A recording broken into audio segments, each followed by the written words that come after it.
as shown on the screen: the Allocation Request tab, the QM/Benefits Calculator Tools tab, the Lat-Long tab, the Map tab, the GHG Summary, the Co-Benefits Summary and Job Summary tabs. Information will only need to be entered into the 4 green tabs. Please do not copy and paste any of the funding information to avoid breaking the calculations and embedded formulas. Along with the Excel document, lead agencies will also need to complete, sign, and submit the Word document titled Signature Pages. And that includes the most recent approved Title VI document. And the signature pages include the Authorized Agent Form, Certs and Assurances, and the Board Resolution.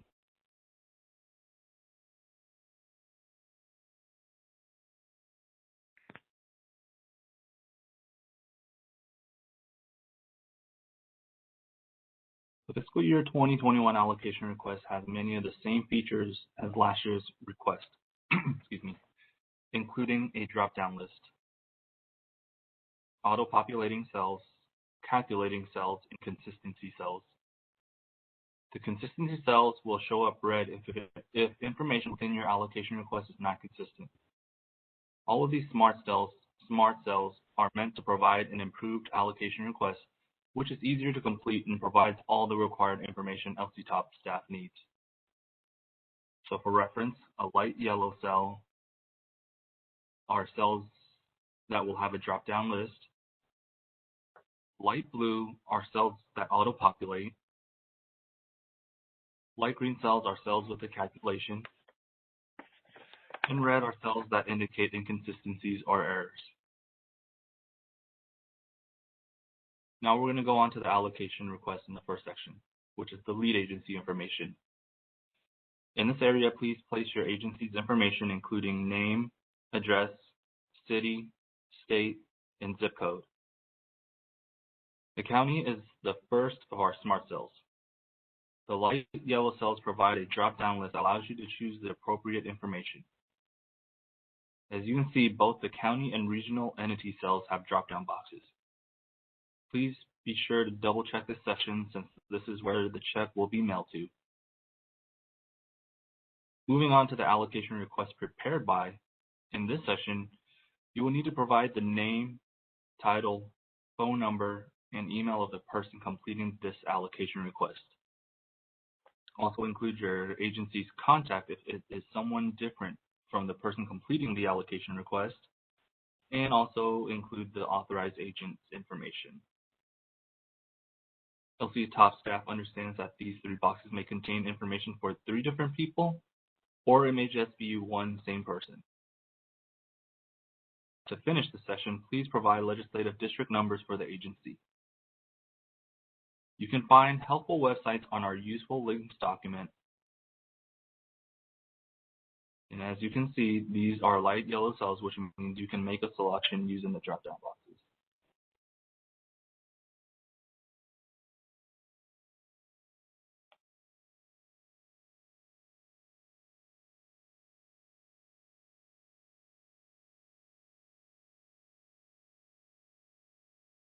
The next section is the project summary. In this session, please provide information about your project, including the project name, a quick description, type and subtype.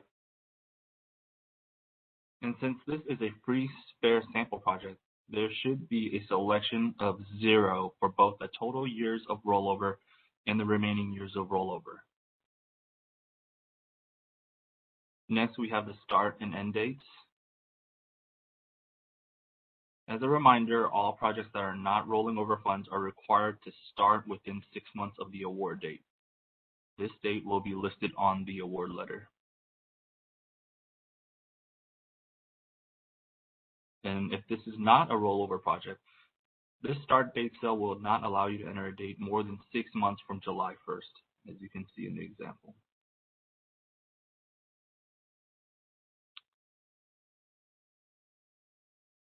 Next, provide the general project area and provide specific location in the Lat-Long tab.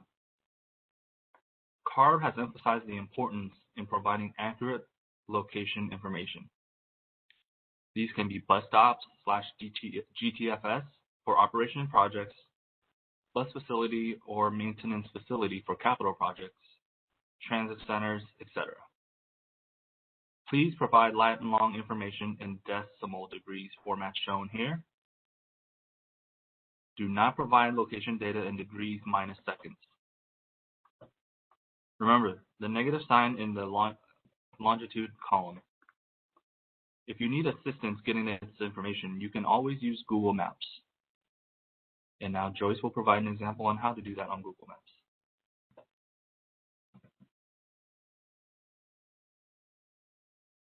Right, give me a second while I switch screens.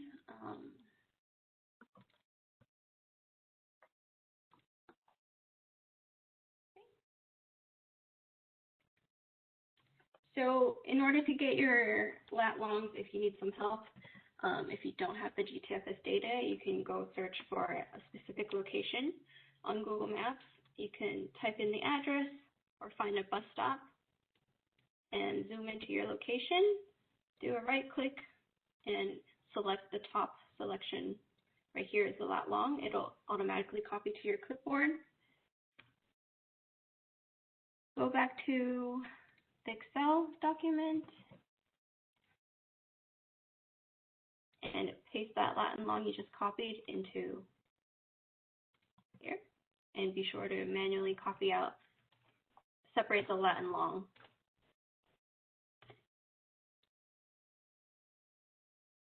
Like this. Okay. Be sure to fill out the number. This is just to identify the number of rows you're inserting, and include the ID, which could be your bus routes or any identifier. This could also be blank if your location is just a bus facility or a bus yard. Next, you also have from the party population column. These are all drop downs. Make the selection that your party population represents from your location point. And in order to do this, you can find on our useful links the AB 1550 map. Going back to my browser.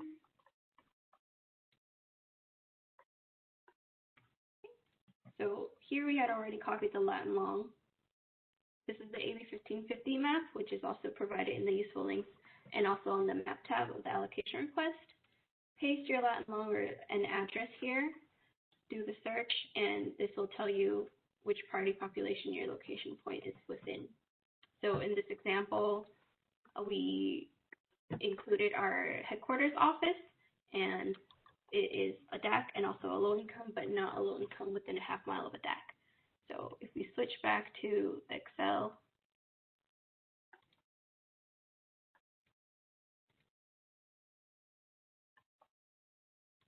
we can go ahead and make the selection.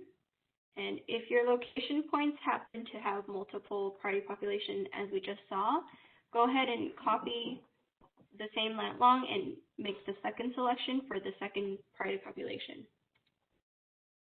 We'll just type the name of our location. Please make sure that if you do have a DAC in your service area, to complete at least 3 of the location points and 1 for each party population that you're claiming. So while we're at the AB 1550 map, we're going to go ahead and do a screenshot and paste that onto the map tab, and that's all we need on this tab right here. The link is also right here, as you can see. So moving back to the allocation request tab, the next section we have is the census tract. And if you also need some help to get these census tracts, go to CalEnviro Screen 3.0.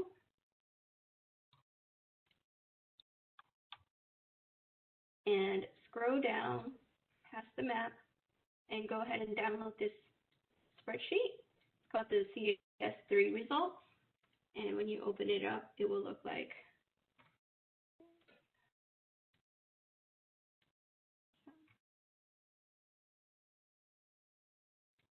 right here. And here you can filter out your city or your county or type in a specific zip code, and you can use these census tracts shown here. A reminder to please do not use the Lat-Longs on this column, since the Lat-Longs we are requesting are project specific, whereas these are sent towards to the census tracts. You can also find your indicators here.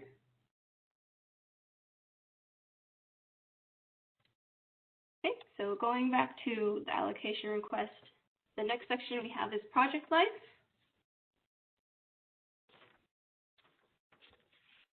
For project life, for a capital project, please state the useful life in years, and for operational projects, please state that in months. Next, complete the funding that is being requested for this fiscal year, and please remember to not copy and paste anything in this box right here. This is a smart cell. There's a formula embedded in it, and we don't want to mess with it. Next, we have letter of no prejudice. If you do have one, select yes and include the approval date. Otherwise, select no, and you can put NA. So next, I'll pass it back to Jackie to talk about the funding information.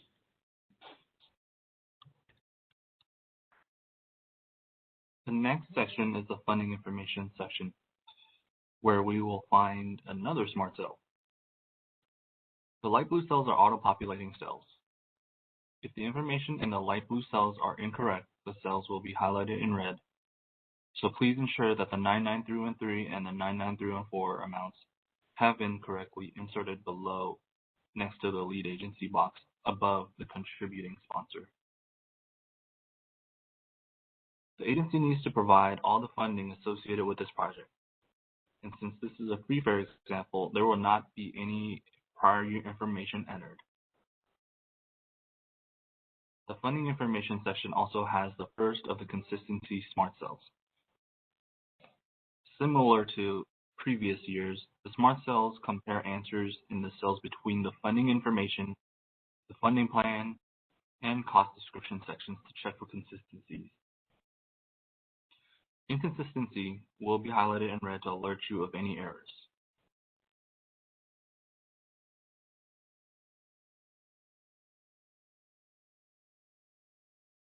And now as Joyce is showing you. All right, please note that there is a separate row for other GGRF funds and other funds. For example, GGRF funds could be HFIP or TIRCP funds, while other funds can be local measures or TDA funds. Now we go into the contributing sponsor section. If your agency has a contributing sponsor, please include the contact person's name, phone number, and email, and the amount of funding, whether it is 99313 or 99314 funds. Once that has been entered in, you will see the total at the bottom of the page. If you do have a contributing sponsor, please submit the letter from the contributing sponsor documenting the funding amount that they are contributing to your project. And then we go down here to the fully funded and project changes section. So we have updated the fully funded project section. It now asks for a description of all funds to be utilized and how the project will not be supplanted. We are also requesting the inclusion of rollover amounts and project IDs to streamline the project tracking process. This information must match the years of rollover listed on page 1 as well as the prior column listed above. And since we are doing a free fare of projects, we can keep it nice and simple here, as shown in the sample. And then the project changes section requests for information about approved LCTOP caps that have added or removed funds into or from this rollover project.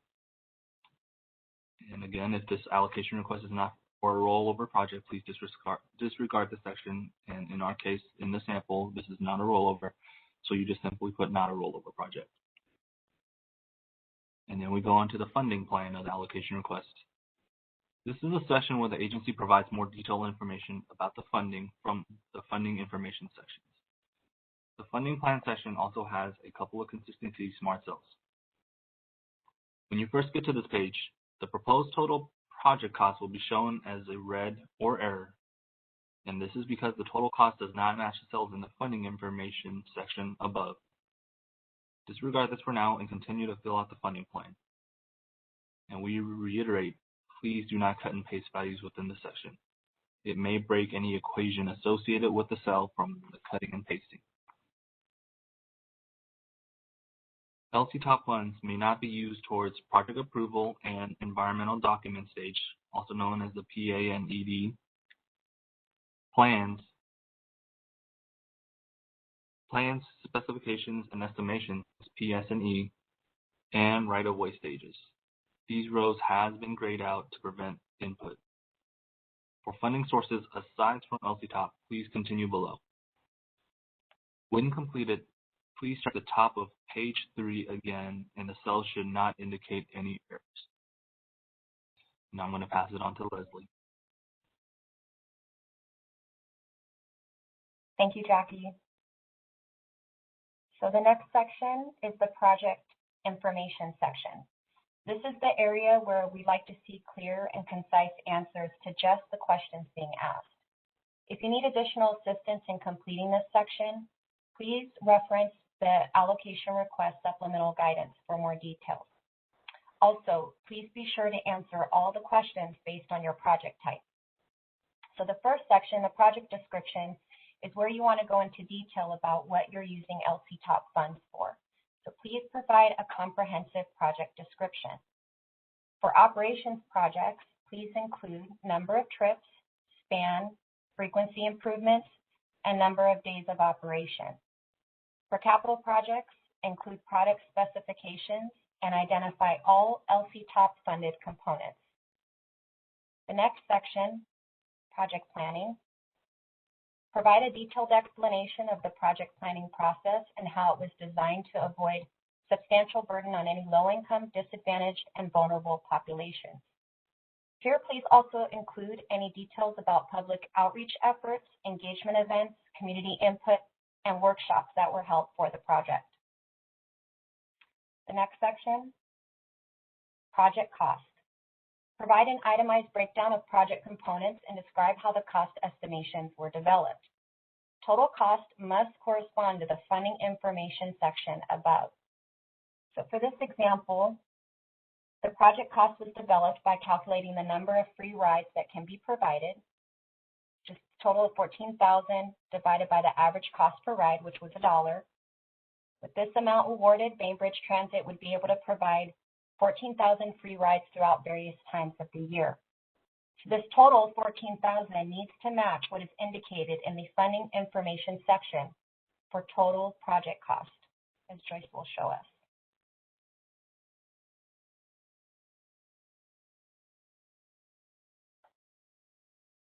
So the next section, agency information. Similar to the previous page, please complete all sections per the guidance provided in each section. So for agency fare, you want to describe the fare structure for your system and how the project will affect the structure, if at all. Agency service area, describe the agency service area, including the city, town, or community. Mention if it's rural, suburban, urban, and also provide demographics. Agency service section, describe the transit provided and how the project plays into the overall operations. Also here we provided space for you to be able to include how COVID-19 has impacted transit service related to this project. So for guidance on COVID-19 impacts to LCTOP projects, please reference the FAQ on page 9 of the allocation request supplemental guidance. Now I'm going to pass it back to Jackie. He's going to cover the project GHG benefits.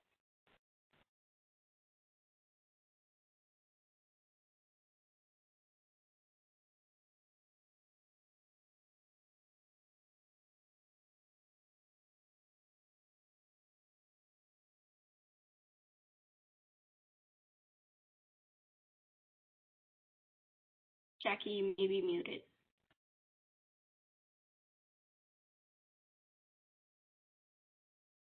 Sorry about that.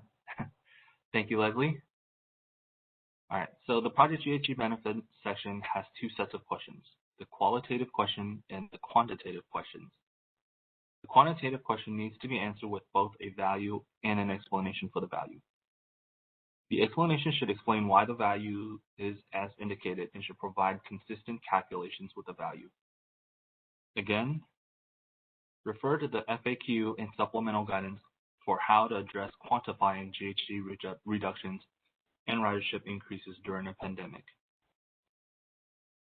As you complete this page, please notice that the total project ridership increase is calculated based on the project life and year 1/year F inputs.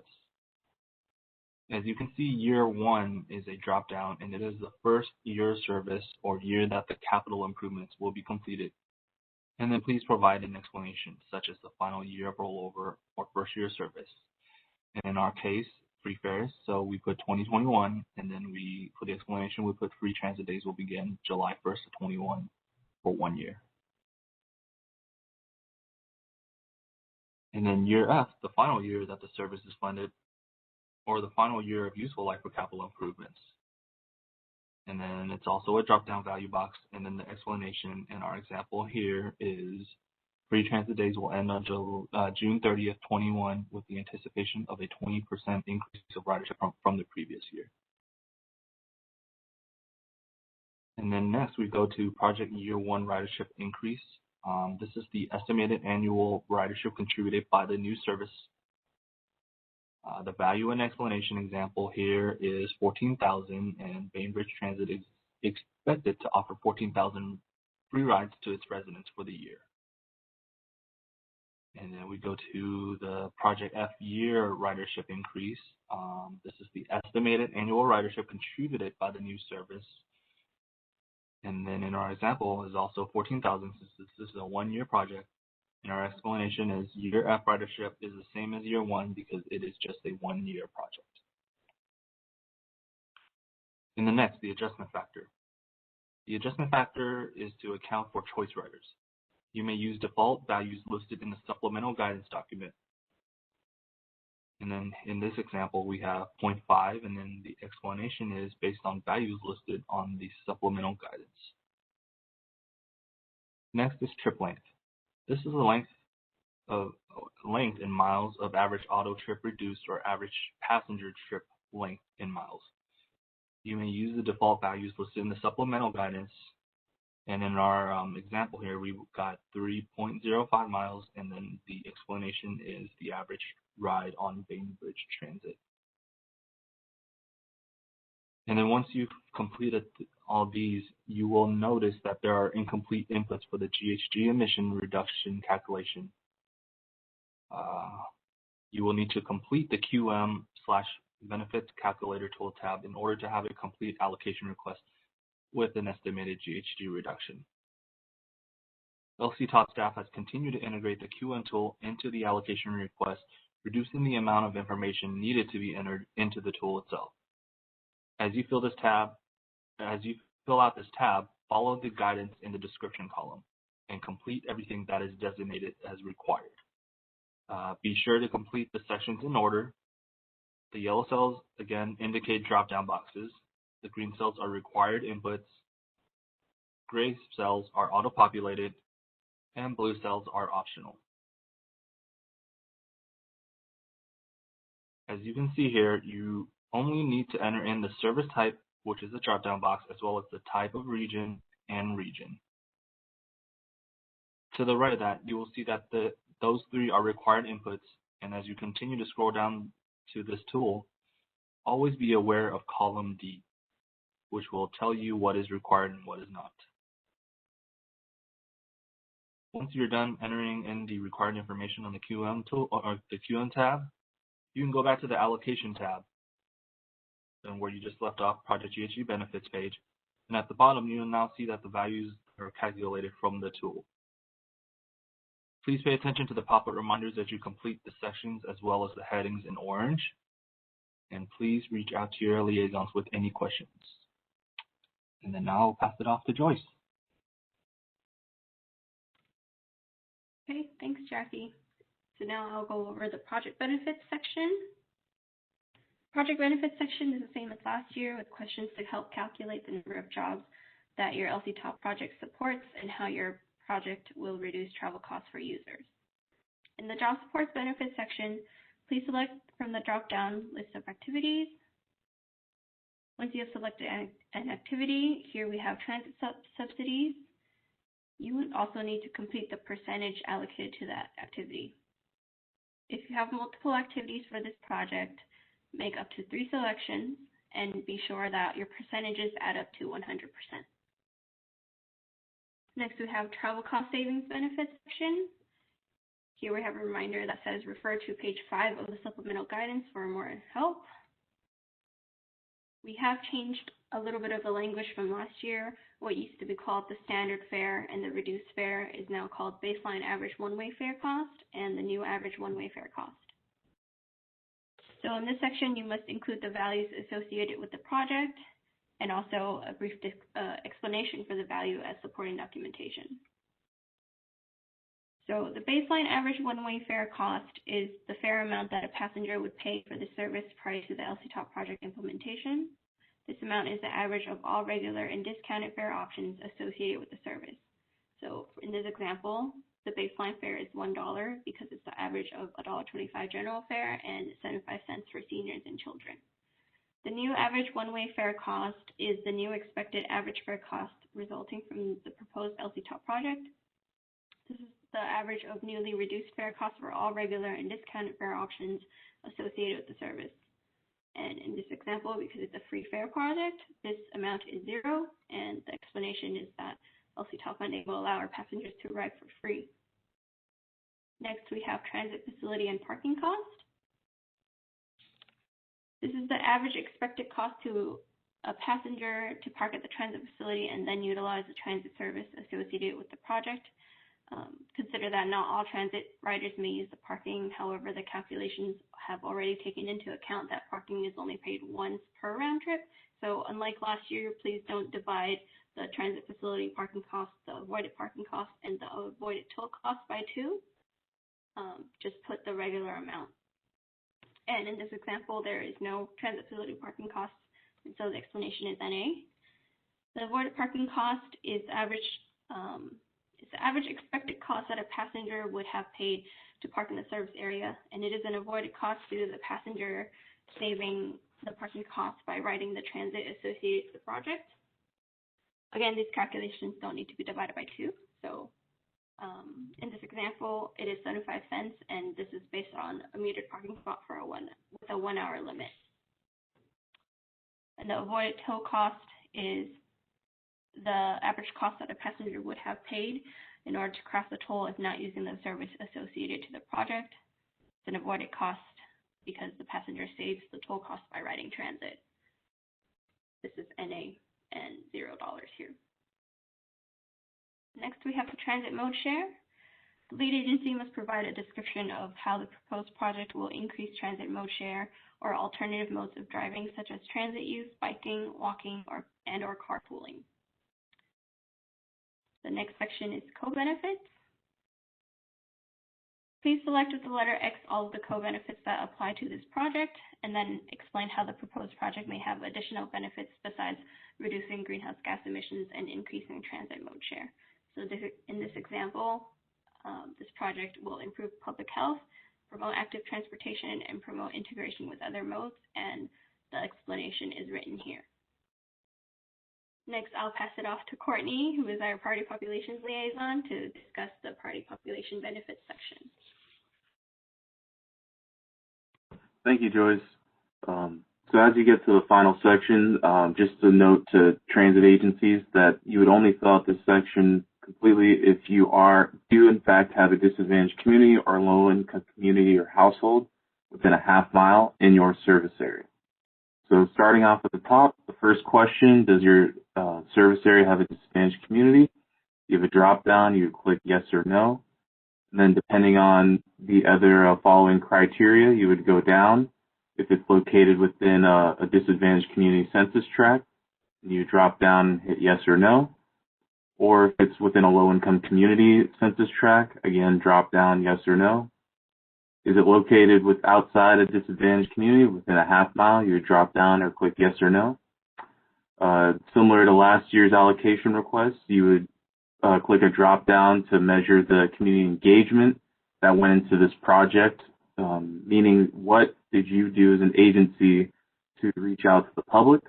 You would rank high, medium, or low, and in order to find out more specific information on how you would gauge this for your project, you can click on the supplemental information, which is also provided in the email attachment that was sent prior to this meeting. Below, you will enter in the amount of funding that this project is going towards benefiting a disadvantaged community. And then below that, you will then select the criteria for which how the agency went about in doing the outreach for this project. So you have A, B, C, or D, whether it was meetings, documentation to provide, when documentation is not feasible, using Cal and Virus Screen, and then also when it's infeasible. And then if those criteria don't work, you'd select D and go down to the specific common needs section, which would then have an additional list of criteria that you would select depending on what would be appropriate for your project. And then moving down here in this section, this is the priority population's community needs description. So here the transit agency would basically articulate how the need came about for this project. Was it through the stakeholder engagement process, or was it through, council meeting? However, the need that went into submitting an allocation request for this project, we would like to have documented. Once you've documented the need for why this project is needed, you'll scroll down. And here you will then enter in the benefits section for how this project provides a benefit to a priority population. Thanks to Joyce this year, we have all of the possible permutations for how a benefit could be selected for your project. Once you've done so, then you will click below and select how specifically the criteria that meets the benefit for either the disadvantaged community, low-income community, or low-income community within a half mile. After you've clicked on the appropriate benefit based on which type of priority population is receiving the benefit, then you will describe that qualitatively in the box below. The more description is the better for this, because we do review all the projects, obviously, to make sure they are approvable, and we select specific projects that will then be highlighted in CARB's annual report. So it is something we take very seriously and are appreciative of those of you who provide more detail in describing the benefit. The last part of this section is the SB 1119 criteria. As you can see currently right now, it's grayed out. If you're an agency that has a disadvantaged community and meets the requirements for using SB 1119, the first thing you would do is select yes, that you have a disadvantaged community, and then you would select no in the drop down below. Once you do that, the dollar amount gets grayed out because we cannot count the benefit of the specific dollar amount when SB 1119 is used. So then you scroll down to the bottom of the page. And now you can see that the SB 1119 criteria is available to use. So depending on which threshold your project meets for using 1119, whether it's a transit fare subsidy, purchase of zero-emission vehicles or infrastructure, or expanded service, you will select yes or no in the drop-down. If you select expanded service in the drop-down, then the box will open up and you will need to describe that in detail, explaining how the transit service connects to a disadvantaged community. And then after that, you will have completed the priority population section